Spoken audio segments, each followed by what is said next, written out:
我们今天来试驾 ENP2 极派2啊，广汽本田的纯电动车型。我今天早上听到一句话，我觉得当时还挺深刻的，就是说现在是新能源车最繁荣的时代，也是最动荡的时代。所以对于广汽本田来说，其实也是机会和挑战并存的。这台车呢是本田的中国团队去主导设计和做产品定义的，所以不管是配置啊，还有功能点各方面，我觉得还是比较接中国人的使用习惯。外观呢是一个机甲风格的造型，因为它整体的线条都还挺凌厉的。比如说这个前机盖这边灯带是有很多层次感的，这是一个突出的，是不是还有冲击性？然后前唇和前包围和后包围都是这样子的一个，有一种运动风格的设计。包括这个前机盖这边的金线，还有轮拱这边的金线都是做的很凌厉的感觉，所以官方呢叫做机甲风。还有它的前 logo 都是可以点亮的，灯带也是有自己的设计语言的。这是一个220伏的对外放电，我们今天在那个露营场地用它放电去做了一个炒酸奶吃啊，是满足一些露营的需求。然后底下轮胎是 UC6 的18寸的，然后也是一个黑化的这样的轮毂设计。这 ENP 啊 ，EN 就是本田的这个纯电序列的车型的命名方式。这台车车长是4878毫米，轴距呢2735毫米，这样子的一个定位。然后它的整体的这个车漆也有挺多选择的，开门方式后排是这样子的一个扣开的方式，前排呢是隐藏式的门把手弹开的，上下做了一个双拼色的，上面黑，包括底下的侧裙黑，还是比较偏运动风格的，包括这边的金线也是做的很凌厉的感觉。我觉得男孩子可能会更喜欢这一台车的风格一些。这一台车还是带快充的，你从上面来看会觉得，这是一台轿车吧，因为它用了一个溜背的设计。但是呢，其实它是一个 SUV， 它也有通过性，然后也有比较好的驾驶的视野啊。这边是我比较喜欢的一个角度，尾部车灯是和前灯是相呼应的，包括这边的这种棱角的这个车头的这种感觉，多边形的感觉也是和前面相呼应的，就整体风格我觉得还是挺机甲的。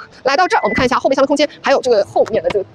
后包围也是和前面呼应的，凸出来的，可以发现它有个明显的突出哈，包括明显的这个折角都设置在这儿。后备箱空间呢，我觉得还是能满足日常的使用需求的，有2层，你从这儿就可以看出来，它是可以有高的一层，也可以有低的一层。现在低的是这样子的情况下，底下还有一个隔断在这儿啊，底下有个小的储物空间，包括这个2个侧面也是做了一个相应的隔断的，你可以放一些零碎的东西，这边相对小一些，那这边就相对比较大一点。如果说怕它在后面会滚来滚去的，那你就放在这儿哈。然后这边也是有个隔断，有些人会担心说，哎呀，我中国人哈，就是我怕后这个挡风玻璃人家能看得到我里面放了什么，所以很多人自己会后期去加装这玩意儿。那它现在就是有的，然后它的后排的座椅呢也是支持46:1放倒的，放倒之后基本是纯平的状态啊。我觉得放我的公路自行车我已经看过了，没有什么问题，所以储物空间也是 OK 的。其他的我们就去车内看内饰吧，走起。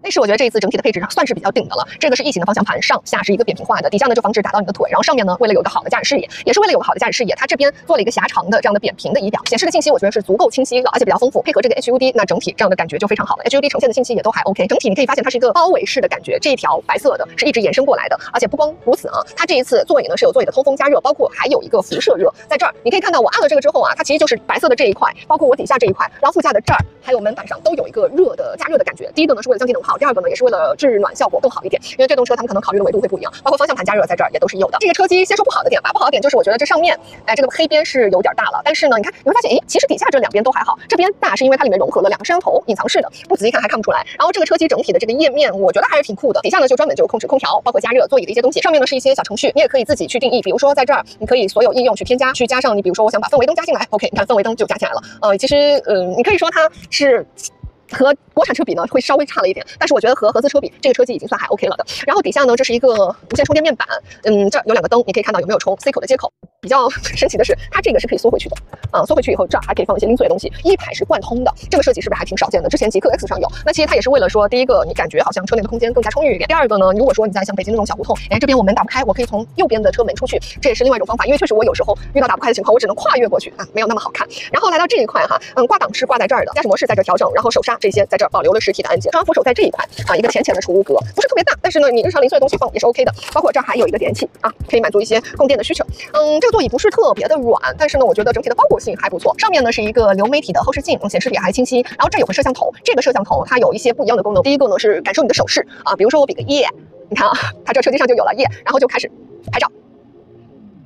就拍照了。另外它有个人脸识别，它监测到是你上车了，它就会给你调到你的座舱设置。然后它的手势也可以有别的，比如说我划一下也会有相应的一些东西，比如说我比个耶就是收藏这就为您收藏，你看都是 OK 了的。还有就是比如说儿童的这个遗留的监测，为了安全，它会有一个警报提醒发到你的手机上。还有就是如果说你的车停在那发生事故了，它也会有一个拍照的功能，留存这个事故的影像。那其他呢就是BOSE音响了，12扬的扬声器哈，这儿有，门板上有，后备箱也有 OK， 整体的音响效果我觉得还不错。我们去后排。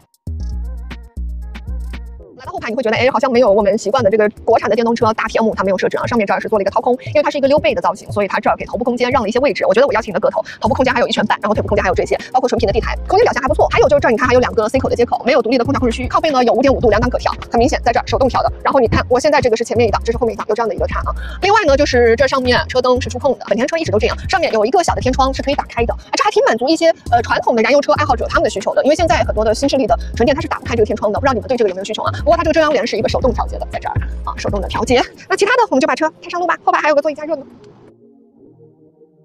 那动态部分，我会觉得它和我们自主品牌的电动车的调教有一些的区别，比如说参数上并没有那么的亮眼，150千瓦，310牛米。但是我今天也尝试了用运动模式踩大脚的电门去感受了一下，我觉得在中国的这个限速范围内，它的劲儿是足够大家去使用的。然后它在整体的电门和刹车能量回收的调教上也会有些区别。我觉得它在初段的这个动力给的还是比较平缓的。如果说是从燃油车过渡过来的话，相对还是比较好适应的，不会觉得一耸的这种感觉。那能量回收呢，它也没有像做的这个单卡板模式那么的极端。它的这个方向盘后面啊，就是加减，就是能量回收调节，在这个 D 旁边会有几个箭头，3就是能量回收最高。在底盘方面呢，前麦弗逊，后扭力梁的，因为本田的车一直做的比较偏轻的，到了电车以后，车重增加了，所以它的整体的质感，我觉得还是有所提升的。再加上本田一直都还是比较在意驾控这一方面的，所以我觉得驾驶质感、行驶的品质都还 OK， 包括对于路面的细碎的震动过滤的也还行。但是胎噪和风噪，当你开到100码以上的时速的时候，还是表现的有一些明显的。像现在堵车了，你看整体的驾驶视野就是非常好的啊，所以女生开车，我觉得这一台还是比较友好的。包括 A 柱的盲区也是做的比较小的。另外我们在高速的时候也尝试了，它是 ACC 有车道保持、车道偏离的预警、自动的跟车，这一方面表现的还不错。但是如果你要到 L2 加，它就没有了，是这样子的一个水平。因为我觉得它的定位是相对还比较亲民的一个定位，关键还是要看价格。如果说价格合适的话，那你其实以往开惯了日系车的朋友去尝试一下它也